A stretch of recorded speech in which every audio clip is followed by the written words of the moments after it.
Hello, sir. Okay, this is the group project of English Phonology, um, and I will mention all of our group members.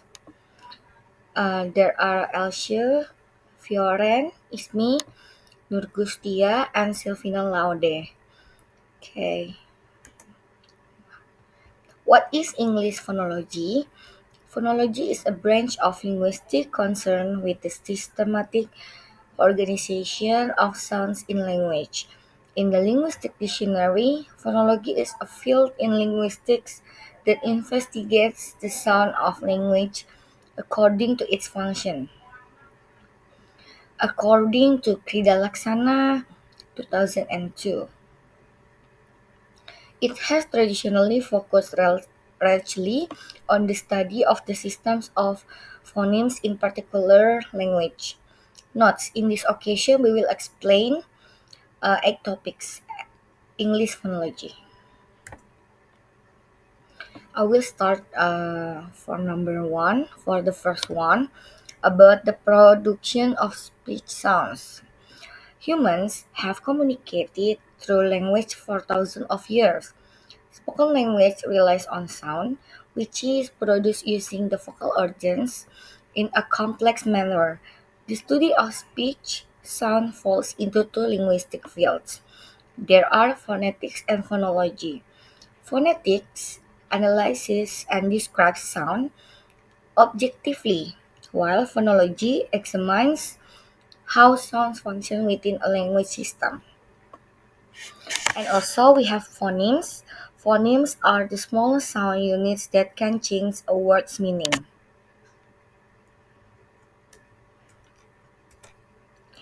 Speech production and articulators.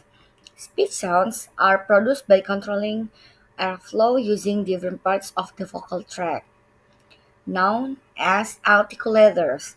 We have seven examples here. The first example is pharynx. Pharynx is connects the mouth and nasal cavity. The second one, soft palate or velum, can block or allow nasal airflow. The third one is hard palate. This is about the roof of the mouth where the tongue makes contact for certain sounds. The fourth is alveolar ridge, located behind the upper front teeth, used for sounds like the and the.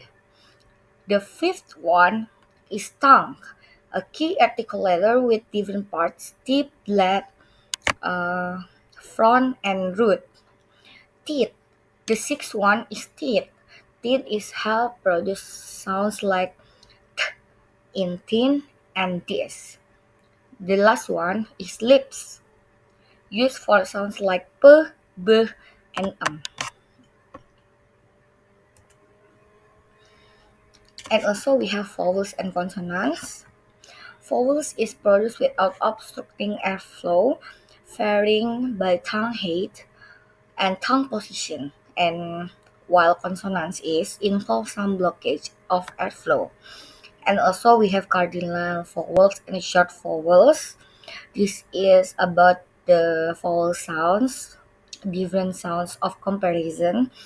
And then phonetics studies speech sounds, while phonology examines their role in speech is created using articulators. Understanding this helps us to analyze language structure and pronunciations. Hello, my name is Silvina Sadikin. My student number is 311211025. I will explain about material number 2 and number 8. Number 2, long vowels, diphthongs, and triphthongs. Long vowels, these are vowel sounds that are pronounced for a longer duration than short vowels. In English, long vowels are typically the same as the Latin name, like A, E, I, O, U.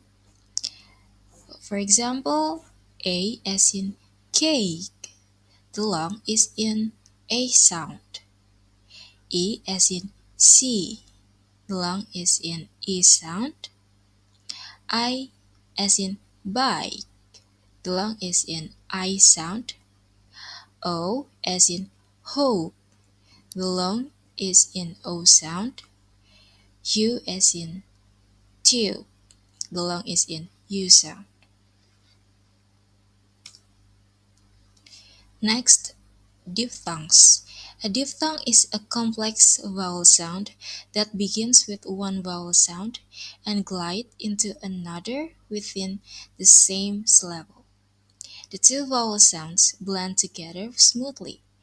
Common English diphthongs include I as in rain, combining A and I as in coin, combining O and I, ear as in seal, combining E and A.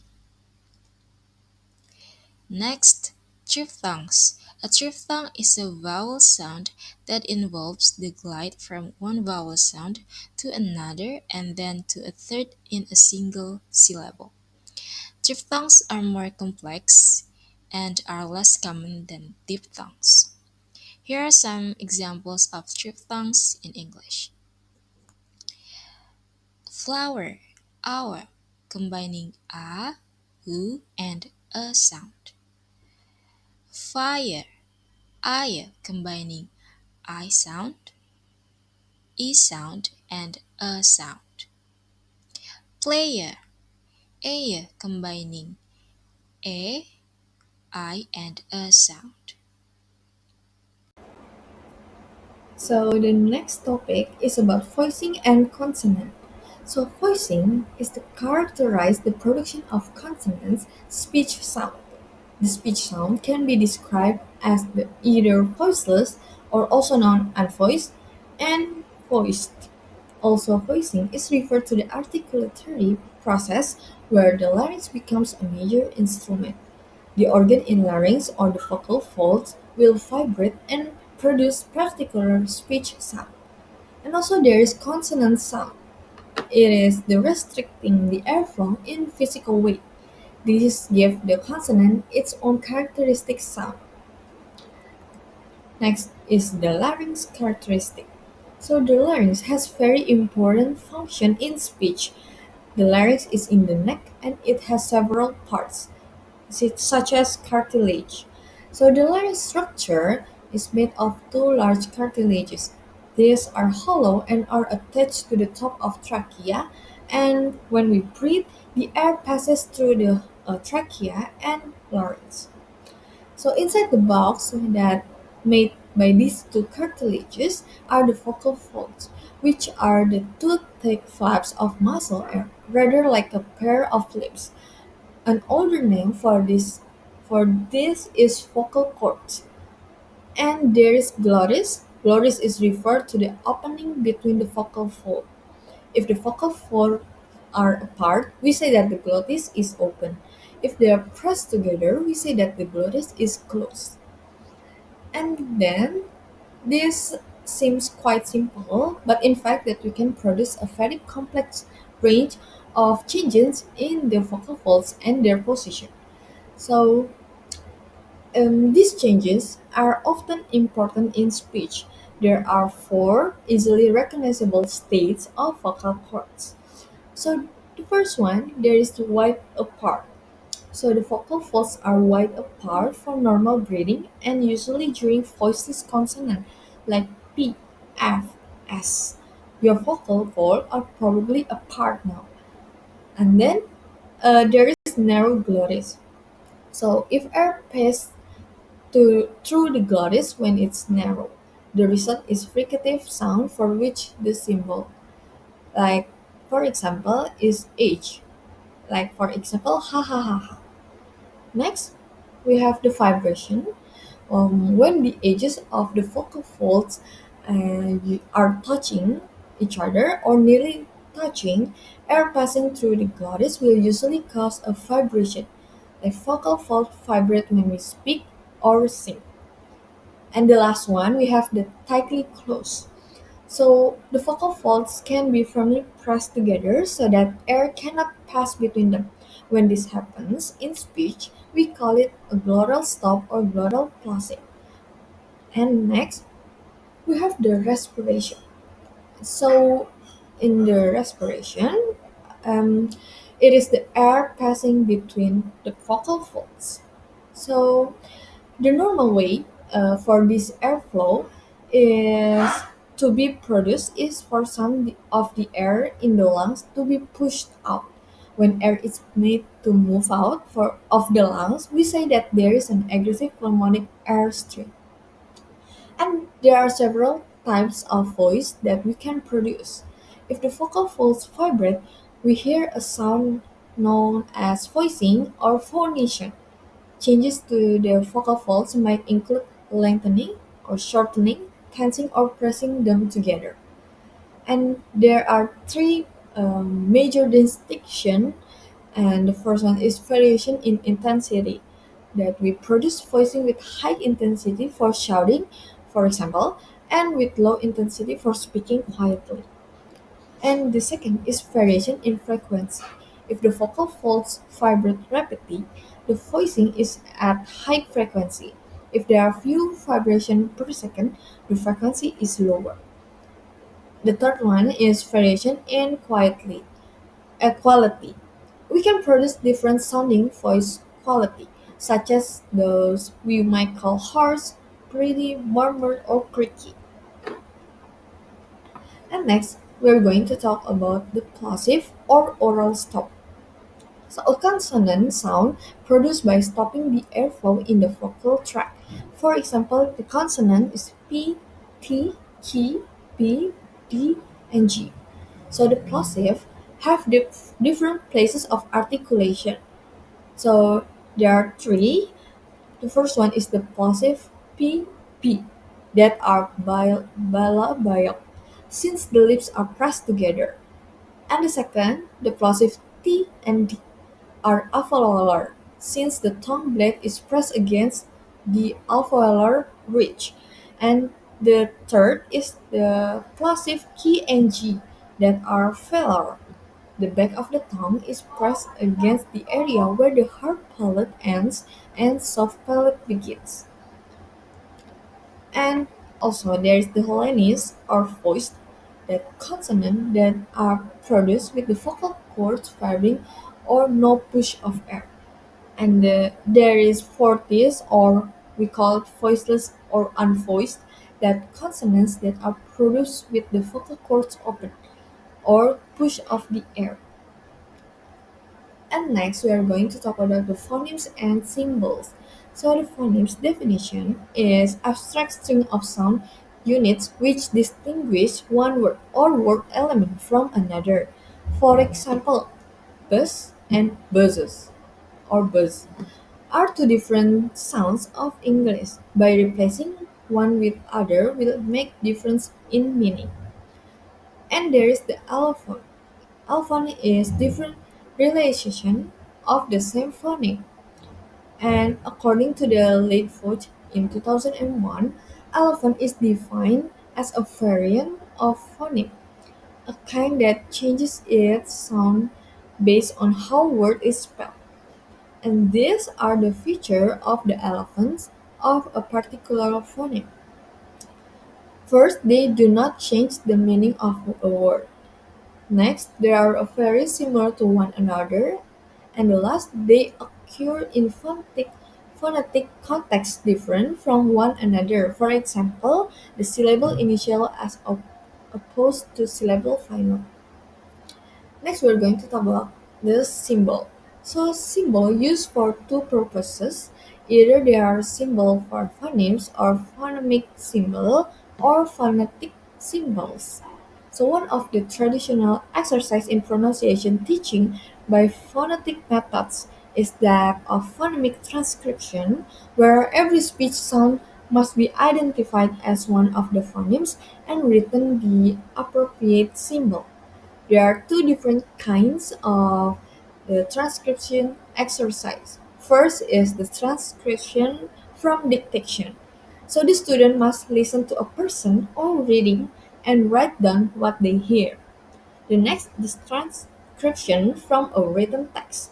The student is given passage written in orthography and must use a phonemic symbols to represent how she or he thinks.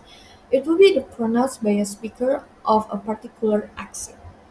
So the best known set of symbol is that one of the International Phonetic Association's alphabet, the letters APA, are used to refer to the association and also its alphabet. And the four symbols of the cardinal fold system are usually included on the chart of this alphabet. And there are a lot of diacritics, and diacritics are described in IPA in 1999 as a small letters or other marks which can be added to a vowel or consonant letter to modify or refine its meaning in various ways. So there are the table of the International Phonetic Alphabet that revised to 2015. And also, we are going to explain about the phonetics. So actually, phonetics is describing a speech sounds, and phonology is examining how phonemes function, aware of sound pattern and rules, which sounds are combined and spoken. When we talk about the how phonemes function in language, the relationship of among the different phonemes, in other words, we study the abstract side of the sound of language that we are studying related but different subject that we call a phonology. Hello, my name is Nur Gustiya, and now we talk about fricative and affricative. Fricative is a part of consonant produced by forcing air through a narrow passage in the vocal tract, causing friction. Fricative has two categories, voiceless and voiced. This is a part of fricative: labiodental, dental, alveolar, postalveolar, and glottal. In labiodental, the lower lip touches the upper teeth. The air flows through the small gap between them. For voiceless labiodental fricatives, the sound is, for example, word is fish. The voiced labiodental sound like the example word is van. In dental fricative, the tip of the tongue is placed between the upper and lower teeth. The air passes through the small gap between them. In voiceless, the sound is the example word is thing. For voice, dental is the example word is this. Alveolar fricative, the tip of the tongue is near the alveolar ridge. Air flows through a narrow space between the tongue and the alveolar ridge. Voices alveolar sound is a, for example, word sun, and voice is z, for example, word zoo. Now, post alveolar. The tongue and is positioned slightly behind the alveolar ridge. Air flows a narrow passage between the tongue and the roof of the mouth. For voices, the sound is sh. For example, word is she. And for voice, the sound is z, z. The example word is measure. Measure.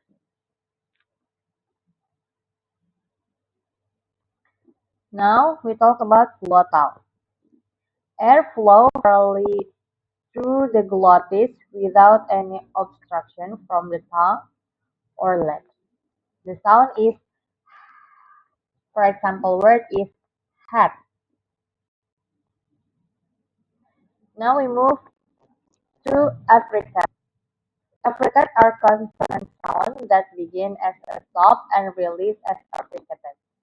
They are produced by first blocking the airflow completely and then releasing it gradually, creating friction. Characteristic of affricates: combination of plosive and fricative, require two articulatory gestures in one phoneme, can be voiced or voiceless. Place of articulation in affricates: post-alveolar, the tongue touches the back of the alveolar ridge. The air is then released with friction. For voiceless affricates, the sound is ch. For example, word is chop. The and for voice affricates, the sound is j, j. The example word is judge. Now we talk about nasal. Nasal consonants are produced by allowing air to pass through the nose while blocking it in the mouth. The volume is lowered to let air escape through the nasal cavity. The characteristic of nasal consonant is produced with complete oral closure, but airflow is direct through the nose. Can be voiced or voiceless depending on the language. In labial nasal, the sound is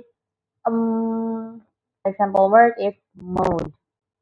In alveolar, the sound in um, and in velar, the sound is um. Four other consonant categorized is the first one is stop or pulsive, produced by completely blocking airflow, then releasing it suddenly. In bilabial, the sound is p, p, and b, b. In alveolar, the sound is t and d. Velar, the sound is k and g, g.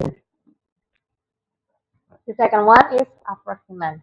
Articulators come close together but do not create turbulence. In bilabial, the sound is w. In post-alveolar, the sound is r. In palatal, the sound is y. And the last one is lateral approximant, produced by allowing airflow around the sides of the tongue while blocking the center. The example word is light and bold.